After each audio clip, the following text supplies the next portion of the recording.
Boleh, okey, sampai ni. Pasti bertambah Pakcik. InsyaAllah InsyaAllah semua dimudahkan. Okey.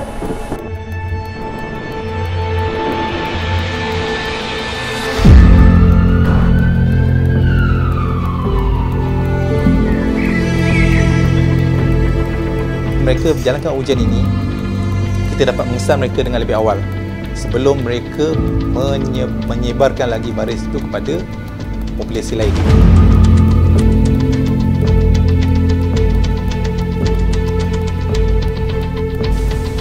Ya Allah, peluh sangat kau ni. Panas sangat dalam Panas ni. Serius panas.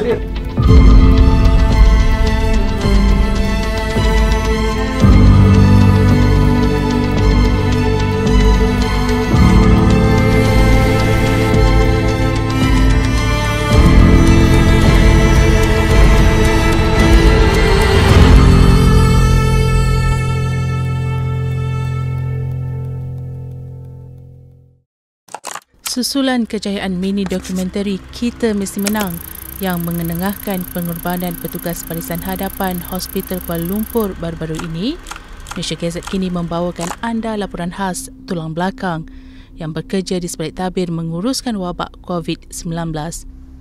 Menurut Pegawai Sains Mikrobiologi Perubatan Jabatan Patologi HKL, Nur Hazmi Rosman, pasukannya juga bersengkang mata untuk menjalankan ujian makmal sebelum seseorang itu disahkan positif atau negatif COVID-19.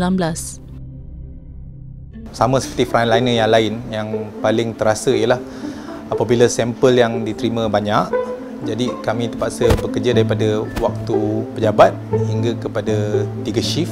Jadi pada masa itu memang terasa penat jugalah sebab nak memastikan semuanya berada dalam keadaan baik, ujian perlu dijalankan pada masanya. Jadi penat tu lama-lama akan terasa jugalah.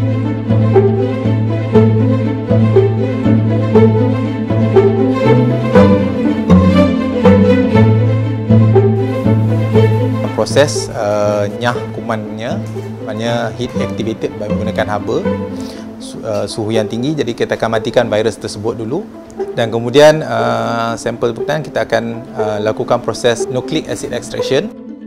Prosesnya ialah kita untuk mendapatkan RNA virus tersebut daripada sampel berkenaan. Ini part extraction. Kalau kata yang dekat sana tu adalah macam sampel. Dia ada satu part lagi, PCR. PCR tu yang nak tahu keputusan sama ada patient tu positif ke negatif.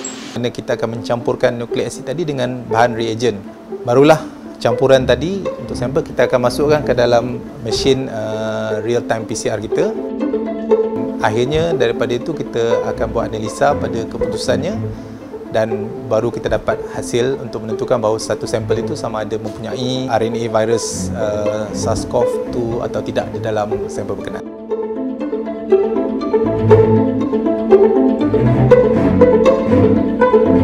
Bertugas sebagai pakar perunding intensivis di wad ICU dan mempunyai pengalaman lebih 20 tahun dalam bidang perubatan, melihat kematian seseorang pesakit bukanlah perkara baru buat Dr. Ismail Tan.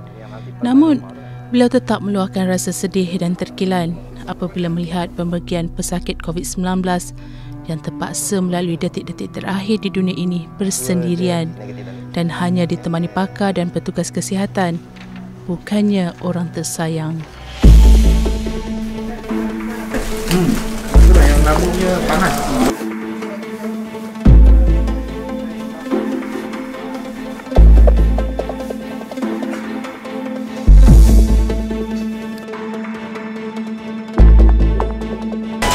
Kita mesti kuat. Yang paling mencabar ialah kita tidak dapat berhubungan secara langsung dengan waris ataupun keluarga yang tersayang.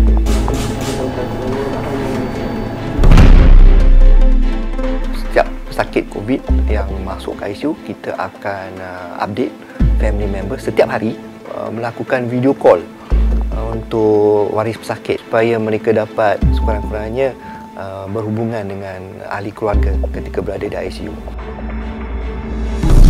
Puan Mariam, suami Puan Mariam sekarang Cik Kamal berada dalam keadaan tenang, pernafasan dia makin teruk. Okey, kita terpaksa masukkan tube untuk mengelakkan daripada keadaannya makin teruk. Okey, Kamal, ini free di talian telefon. Okey?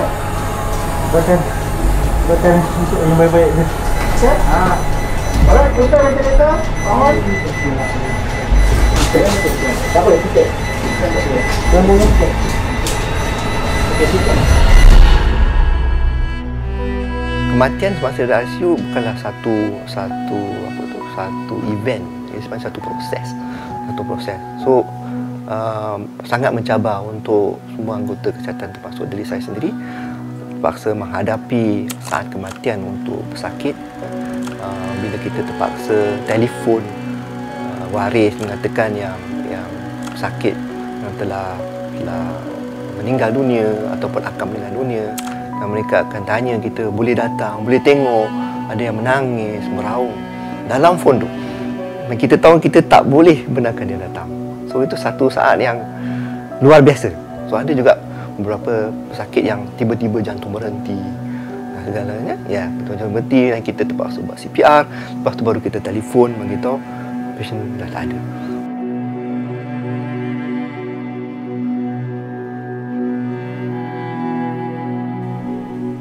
Mungkin ramai yang tidak mengetahui bedah siasat pertama pesakit COVID-19 di Malaysia dilakukan oleh Jabatan Forensik HKL, yang mana hasil bedah siasat tersebut membuka satu lembaran baru dalam banyak perkara, termasuklah pengurusan mayat pesakit.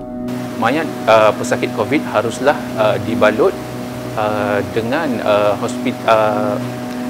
kain putih cotton pada lapisan pertama, dan dimasukkan ke dalam 2 lapisan body bag. Lapisan permukaan luar body bag perlulah dinyah kuman dengan larutan sodium hypochlorite 0.5%. Potensi atau risiko jangkitan daripada mayat pesakit COVID tetap ada kepada orang yang menguruskan atau orang di sekeliling. Hasil penemuan bedah siasat kami yang menunjukkan terdapat virus COVID-19 di permukaan badan mayat pesakit COVID, dan juga terdapat virus COVID-19 daripada cecair yang keluar daripada rongga badan. Bagi salah seorang pengurus jenazah COVID-19, Zulina Sulaiman, walaupun bukan petugas kesihatan yang telah menerima latihan khusus dalam menangani wabak, namun mereka tetap bersedia menunaikan fardu kifayah tersebut. Setakat ni diorang cuma tanya memang waris tak boleh tengok ke, memang tak boleh sama-sama bantu ke. Setakat ni cuma satu diorang tanya, tak takut ke? Itu persoalan dia, tak takut ke? Sebab bila diorang dengar COVID je, diorang takut. Jadi saya pun cakap lah, bila kita dah diamanahkan, bila kita dah dipertanggungjawabkan, perasaan takut tu semua hilang. Setiap kali nak mulakan tugas, saya akan telefon mak, abah bagi tahu mohon restu suami. Bismillahirrahmanirrahim. Sahaja aku tayamum ke atas jenazah ini kerana Allah Ta'ala. Allah. Assalamualaikum warahmatullahi wabarakatuh. Assalamualaikum warahmatullahi wabarakatuh.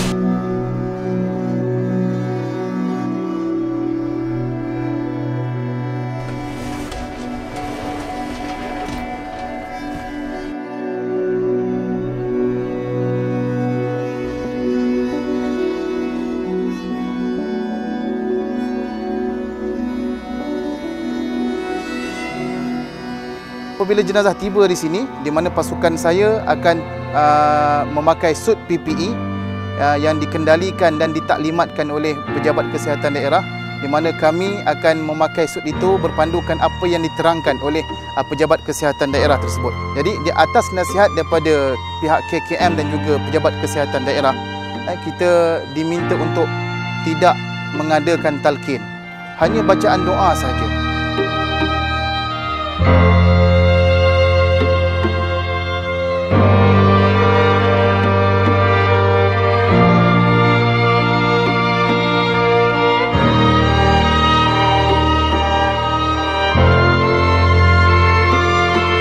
Ya Allah, Ya Rahman, Ya Rahim, Kau berikanlah kekuatan kepada kami, barisan hadapan kami, menghadapi mujahadah untuk menghadapi, Ya Allah, penyakit wabak ini, Ya Allah. Oleh itu, Ya Allah, Kau jagalah kami, Ya Allah. Kau peliharalah kesihatan kami, ya Allah. Jika ada di antara kami yang sakit, Engkau sembuhkanlah. Jika di antara kami ini ada yang telah pergi menemuimu, ya Allah, Kau rahmatilah mereka, ya Allah.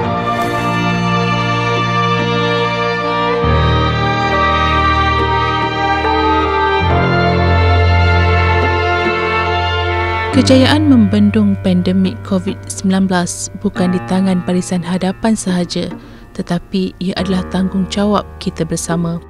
Lengkung yang semakin melandai bukan bermakna kita sudah bebas daripada wabak, kerana peperangan ini masih panjang dan belum tahu akhirannya. Namun hasil kerjasama semua pihak, terutamanya rakyat, mampu menamatkan peperangan ini dengan kejayaan milik kita.